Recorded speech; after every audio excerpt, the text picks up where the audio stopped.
नमस्कार दोस्तों, स्वागत है आपका आपके अपने यूट्यूब चैनल PYQ वाला में। अपने इस वीडियो में हम देखने वाले हैं आज 24 अगस्त 2025 को संपन्न हुए यूपीएससी मेंस के पेपर नंबर 4 को, जो कि डील करता है एथिक्स, इंटीग्रिटी एंड एप्टीट्यूड से। तो इस क्वेश्चन पेपर में टोटल 12 प्रश्न हैं, जो कि 2 सेक्शन में है। हम जल्दी जल्दी सभी 12 क्वेश्चंस देखेंगे। सबसे पहले सेक्शन ए, क्वेश्चन नंबर 1। मौजूदा डिजिटल युग में सोशल मीडिया ने संचार और बातचीत के तरीके में क्रांति ला दी है। हालांकि इसने कई नैतिक मुद्दे और चुनौतियां खड़ी कर दी हैं।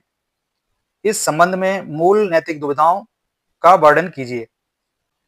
क्वेश्चन नंबर 1 बी, संवैधानिक नैतिकता कोई स्वाभाविक मनोभाव नहीं है, बल्कि नागरिक शिक्षा और कानून के शासन के पालन का परिणाम है। सिविल सेवक के लिए संवैधानिक नैतिकता का परीक्षण करते समय लोक प्रशासन में सुशासन को बढ़ावा देने और जवाबदेही सुनिश्चित करने में इसकी भूमिका पर प्रकाश डालिए। क्वेश्चन नंबर 2 ए, कार्ल वॉन क्लॉज़विट्ज़ ने एक बार कहा था, युद्ध दूसरे माध्यमों से की जाने वाली एक कूटनीति है। समकालीन भू राजनीतिक संघर्ष के वर्तमान संदर्भ में उपर्युक्त कथन का आलोचनात्मक विश्लेषण कीजिए। क्वेश्चन नंबर 2 बी, राष्ट्रीय सुरक्षा को ध्यान में रखते हुए देश में पारिस्थितिक रूप से संवेदनशील सीमावर्ती क्षेत्रों में विकास परियोजनाओं की पर्यावरणीय मंजूरी पर विवादों से संबंधित नैतिक दुविधाओं का परीक्षण कीजिए। अगला क्वेश्चन है, महान विचारकों के 3 उद्धरण नीचे दिए गए हैं। वर्तमान संदर्भ में प्रत्येक उद्धरण आपको क्या संप्रेषित करता है? पहला उद्धरण है, जो लोग मुसीबत में भी शांत रहते हैं, मुसीबत ही स्वयं परेशान होगी। यह कथन है तिरुवल्लुवर का। दूसरा उद्धरण है, मेरी पीढ़ी की सबसे बड़ी खोज यह है कि मनुष्य अपना दृष्टिकोण बदलकर अपना जीवन बदल सकता है। William Jones. तीसरा उद्धरण है, किसी समाज की शक्ति उसके कानूनों में नहीं बल्कि उसके लोगों की नैतिकता में होती है। स्वामी विवेकानंद। क्वेश्चन नंबर 4 ए, किसी भी प्रकार की सामाजिक पुनर्रचना के लिए कल्याणकारी योजनाओं को सफलतापूर्वक क्रियान्वित करने हेतु एक सिविल सेवक को नैतिक ढांचे में तर्क और आलोचनात्मक सोच का उपयोग करना चाहिए। उपयुक्त उदाहरणों के साथ इस कथन की पुष्टि कीजिए। क्वेश्चन नंबर 4 बी, महावीर की प्रमुख शिक्षाएं क्या हैं? समकालीन विश्व में उनकी प्रासंगिकता स्पष्ट कीजिए। क्वेश्चन नंबर 5 ए, जो व्यक्ति अपने कर्तव्य के प्रति समर्पित होता है वह जीवन में सर्वोच्च पूर्णता को प्राप्त करता है। एक सिविल सेवक के रूप में जिम्मेदारी की भावना और व्यक्तिगत संतुष्टि के संदर्भ में इस कथन का विश्लेषण कीजिए। क्वेश्चन नंबर 5 बी, समग्र विकास लक्ष्य को प्राप्त करने के लिए एक सिविल सेवक विकास के नियामक के बजाय एक सक्षम कर्ता और सुविधा प्रदाता के रूप में कार्य करता है। इस लक्ष्य को प्राप्त करने के लिए आप क्या विशिष्ट उपाय सुझाएंगे? क्वेश्चन नंबर 6 ए, ऐसा कहा जाता है कि नैतिक कार्य संस्कृति के लिए प्रत्येक संगठन में आचार संहिता होनी चाहिए। मूल्य आधारित और अनुपालन आधारित कार्य संस्कृति सुनिश्चित करने के लिए आप अपने कार्यस्थल में कौन से उपयुक्त उपाय अपनाएंगे? क्वेश्चन नंबर 6 बी, भारत विश्व की उभरती हुई आर्थिक शक्ति है, क्योंकि IMF के अनुमानानुसार हाल ही में इसने विश्व की चौथी सबसे बड़ी अर्थव्यवस्था का दर्जा हासिल किया है। तथापि यह देखा गया है कि कुछ क्षेत्रों में आवंटित धनराशि का या तो कम उपयोग किया जाता है अथवा उसका गलत उपयोग होता है। इस संबंध में जवाबदेही सुनिश्चित करने, लीकेज रोकने तथा निकट भविष्य में विश्व की तीसरी सबसे बड़ी अर्थव्यवस्था का दर्जा प्राप्त करने के लिए आप क्या विशिष्ट उपाय सुझाएंगे?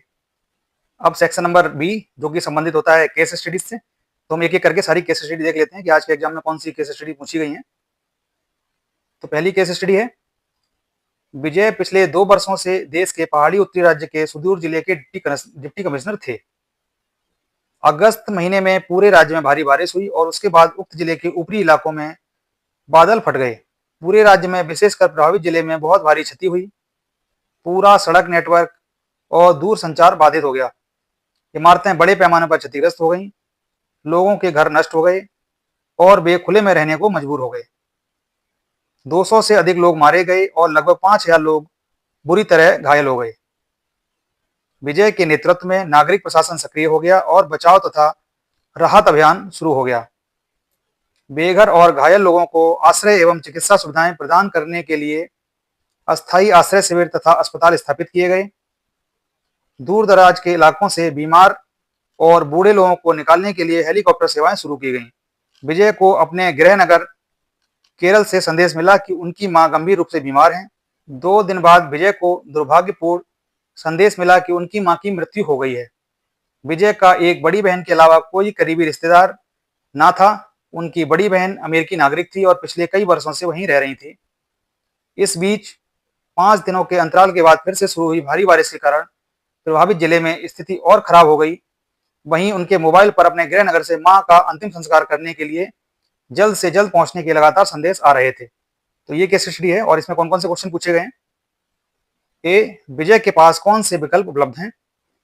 बी, विजय को किन नैतिक दुविधाओं का सामना करना पड़ रहा है। सी, विजय द्वारा पहचाने गए प्रत्येक विकल्प का आलोचनात्मक मूल्यांकन और परीक्षण कीजिए। डी, आपके अनुसार विजय के लिए कौन सा विकल्प अपनाना सबसे उपयुक्त होगा और क्यों। दूसरी केस स्टडी देखते हैं। भारतीय संविधान में निहित राज्य के नीति निर्देशक सिद्धांतों के अनुरूप रोटी, कपड़ा और मकान की बुनियादी जरूरतों को सुनिश्चित करना सरकार का संवैधानिक दायित्व है। इस आदेश का पालन करते हुए जिला प्रशासन ने समाज के बेघर और आर्थिक रूप से कमजोर वर्ग के लिए आवास विकसित करने हेतु वन भूमि के एक हिस्से की सफाई का प्रस्ताव रखा। हालांकि प्रस्तावित भूमि पारिस्थितिक रूप से एक संवेदनशील क्षेत्र है जो सदियों पुराने पेड़ों, औषधीय पौधों और महत्वपूर्ण जैव वैविध्य से परिपूर्ण है। इसके अलावा ये वन सूक्ष्म जलवायु और वर्षा को विनियमित करने और वन्य जीवों के लिए आश्रय प्रदान करने, मृत्तिका की उर्वरता बढ़ाने, भूमि मृदा अपरदन रोकने एवं आदिवासी तथा खानाबदोश समुदायों की आजीविका को बनाए रखने में मदद करते हैं। पारिस्थितिक और सामाजिक लागतों के बावजूद प्रशासन उक्त प्रस्ताव के पक्ष में तर्क देता है कि यह पहल मौलिक मानवाधिकारों को एक महत्वपूर्ण कल्याणपरक प्राथमिकता के रूप में संबोधित करती है। इसके अलावा इस समावेशी आवास विकास के माध्यम से गरीबों के उत्थान और सशक्तिकरण से सरकार का कर्तव्य पूरा होगा। पुनः जंगली जानवरों के खतरे और बार बार होने वाले मानव वन्य जीव संघर्ष के कारण ये वन क्षेत्र असुरक्षित हो गए हैं। अंत में वन क्षेत्रों को साफ करने से इन इलाकों को कथित तौर पर छिपने के स्थानों के रूप में उपयोग करने वाले असामाजिक तत्वों पर अंकुश लगाने में मदद मिल सकती है, जिससे कानून और व्यवस्था में सुधार होगा। तो इसमें पहला प्रश्न पूछा गया है, क्या बेघरों के लिए सामाजिक कल्याणपरक उद्देश्यों की पूर्ति हेतु वनों की कटाई को नैतिक रूप से उचित ठहराया जा सकता है। दूसरा प्रश्न पूछा गया है, मानव विकास के साथ पर्यावरण संरक्षण को संतुलित करने में समाजार्थिक, प्रशासनिक और नैतिक चुनौतियां क्या हैं। तीसरा प्रश्न पूछा है, पर्यावरणीय अखंडता और मानवीय गरिमा दोनों की सुरक्षा को सुनिश्चित करने के लिए कौन से ठोस विकल्प या नीतिगत हस्तक्षेप प्रस्तावित किए जा सकते हैं। थर्ड केस स्टडी देख लेते हैं। सुभाष राज्य सरकार में लोक निर्माण विभाग के सचिव हैं। वह एक वरिष्ठ अधिकारी हैं जो अपनी योग्यता, निष्ठा और काम के प्रति समर्पण के लिए जाने जाते हैं। उन्हें लोक निर्माण विभाग और कार्यक्रम क्रियान्वयन के प्रभारी मंत्री का भरोसा और विश्वास प्राप्त है। अपनी जॉब प्रोफाइल के अलावा वह राज्य में नीति निर्माण के लिए भी जिम्मेदार हैं। इसके अलावा वह योजना, डिजाइनिंग और निर्माण आदि से संबंधित तकनीकी और प्रशासनिक पहलुओं की देखरेख करते हैं। सुभाष के मंत्री राज्य के एक महत्वपूर्ण मंत्री हैं और उनके कार्यकाल के दौरान शहरी बुनियादी ढांचे के विकास और सड़क नेटवर्क में महत्वपूर्ण वृद्धि दर्ज की गई है।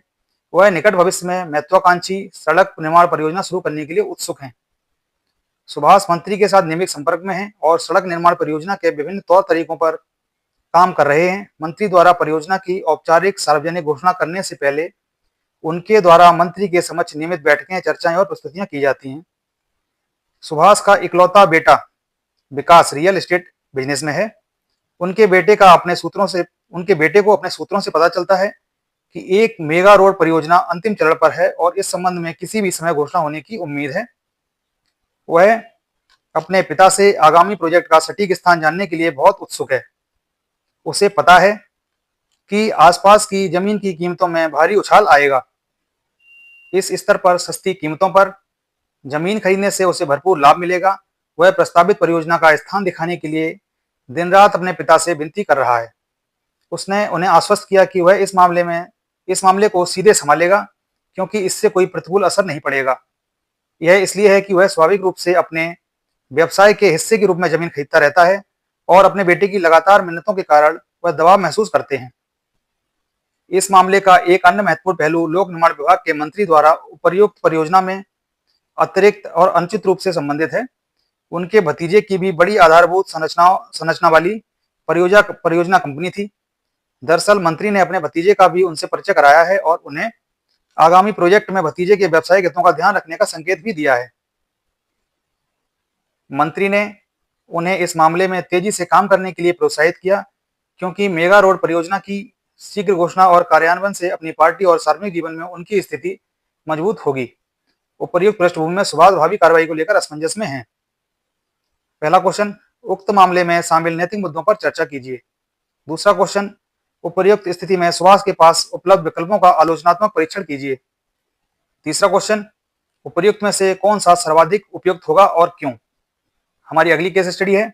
राजेश अपनी 9 साल की सेवा के साथ ग्रुप ए अधिकारी हैं। वह एक सार्वजनिक क्षेत्र के तेल उपक्रम में प्रशासनिक अधिकारी के रूप में तैनात हैं। एक प्रशासनिक अधिकारी के रूप में वह कार्यालय के सुचारू संचालन को सुनिश्चित करने के लिए विभिन्न प्रशासनिक कार्यों के प्रबंधन और समन्वय हेतु जिम्मेदार हैं। वह कार्यालय की आपूर्ति, उपकरण आदि का प्रबंधन भी करते हैं। राजेश अब काफी वरिष्ठ हो गए हैं और अगले 1 या 2 वर्षों में JAG जूनियर एडमिनिस्ट्रेटिव ग्रेड में उनकी पदोन्नति की उम्मीद है।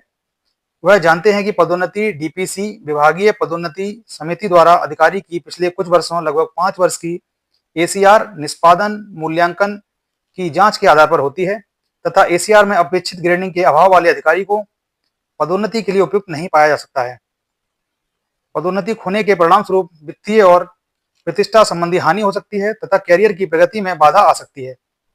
यद्यपि वह अपने कर्तव्यों के निर्वहन में अपना सर्वश्रेष्ठ प्रयास करते हैं, फिर भी वह अपने वरिष्ठ अधिकारी द्वारा किए जाने वाले मूल्यांकन के बारे में अनिश्चित हैं। अब वह अतिरिक्त प्रयास कर रहे हैं ताकि वित्तीय वर्ष के अंत में उन्हें शानदार रिपोर्ट मिले। प्रशासनिक अधिकारी के रूप में राजेश नियमित रूप से अपने तात्कालिक बॉस के साथ बातचीत करते रहते हैं, जो उनकी ACR लिखने वाले रिपोर्टिंग अधिकारी हैं। एक दिन उन्होंने राजेश को बुलाया और कहा कि एक विशेष विक्रेता से प्राथमिकता के आधार पर कंप्यूटर से संबंधित स्टेशनरी खरीदें। राजेश अपने कार्यालय को इन वस्तुओं को खरीद के लिए कार्रवाई शुरू करने का निर्देश देते हैं। उसी दिन संबंधित सहायक उसी विक्रेता के सभी स्टेशनरी सामग्री सम्मिलित करते हुए 35 लाख रुपए का अनुमान पत्र लाता है। यह देखा गया कि उस संगठन में लागू GFR सामान्य वित्तीय नियमों के अनुसार कार्यालय मदों के लिए 30 लाख रुपए से अधिक के व्यय के लिए अगले उच्च प्राधिकारी, वर्तमान मामले में बॉस, की मंजूरी की आवश्यकता होती है। राजेश को पता है कि उनके वरिष्ठ अधिकारी यह उम्मीद करेंगे कि यह सारी खरीदारी उनके स्तर पर हो और वे अपनी ओर से इस तरह की पहल की कमी को पसंद नहीं करेंगे।